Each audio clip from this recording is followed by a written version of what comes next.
point, and that is, if you like, the way that museums might act, not necessarily as a policy advocative role, but as a community, how would I say, engagement or communication role, that the resources that the museum has in terms of information about energy and different sources, there are plenty of them around here.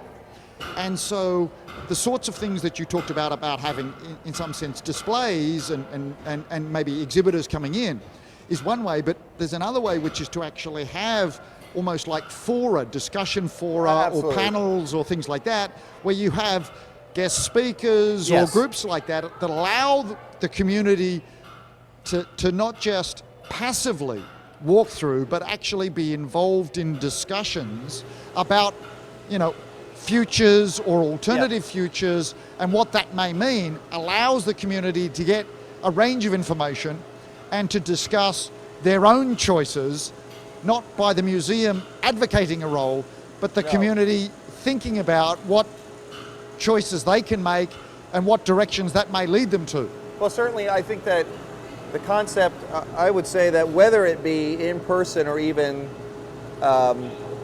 via social media on the web, that our institution can also provide, the way I would take it, as being just a location to have those. That because we're a science center, what better place to have a discussion about a scientific societal thing than at our location. So whether it's using our theaters or using our web space, that would certainly be an aspect that we're open to. And I would argue that it probably would be, in some ways, more powerful if we weren't the ones who convened it, but we offered our facility and had the citizens convene their own meeting. Sort of a self-generating concept, because in some ways, knowing that they are empowered to do that themselves, I actually think engages them even more than us saying, we've convened this. We can always convene a panel and we can have that side, but having them have different groups come together to bring a discussion forward is also very empowering. Sure, no, I completely agree, although they may not know there's that opportunity exists. No, and actually I would say that they, I'm not saying we do that now, as a matter of fact. I think there's an opportunity to do that kind of thing.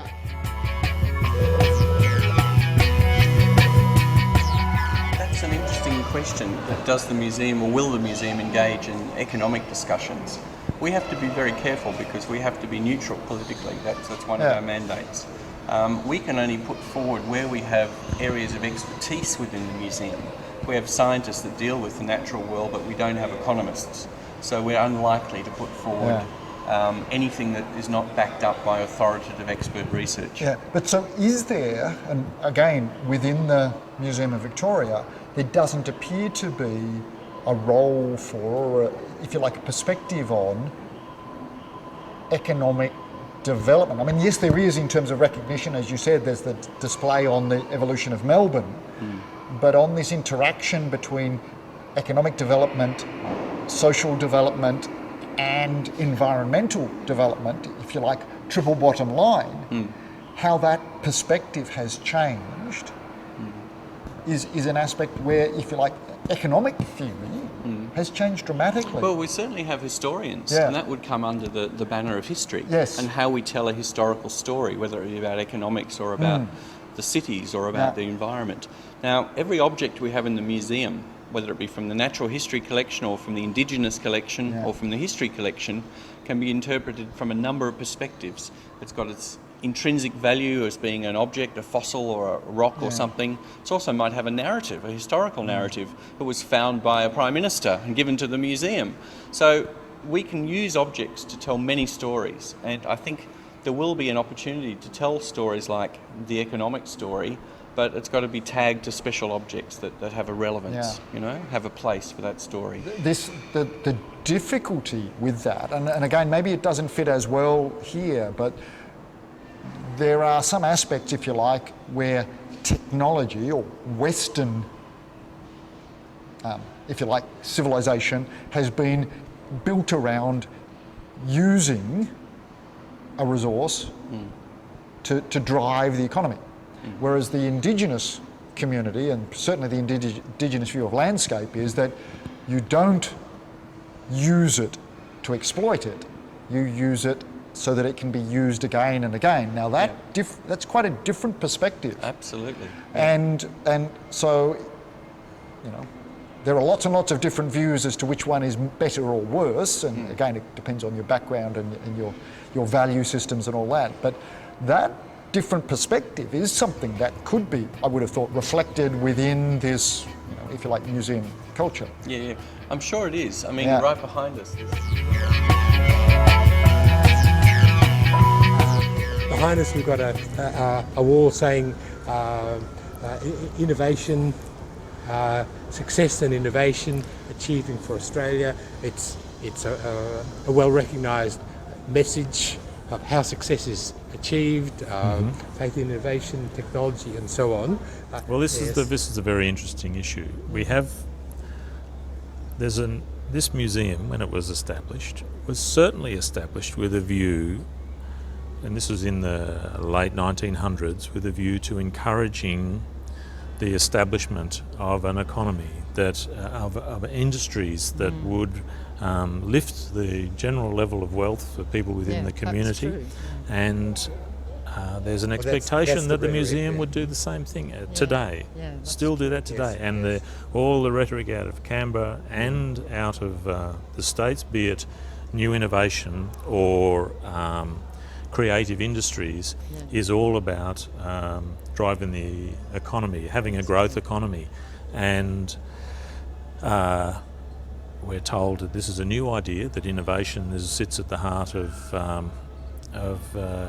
it's the great economic driver. Of course, it's actually been the orthodoxy since the 1930s. Since that's, I think, when Joseph Schumpeter might have pointed, detailed the need for innovation in an economy, and we're doing it again now. I would say that though innovation needs to be put on the table for discussion rather than just be promoted. I mean, I do think that it's important, but I also think that it needs to be critiqued like any other subject. And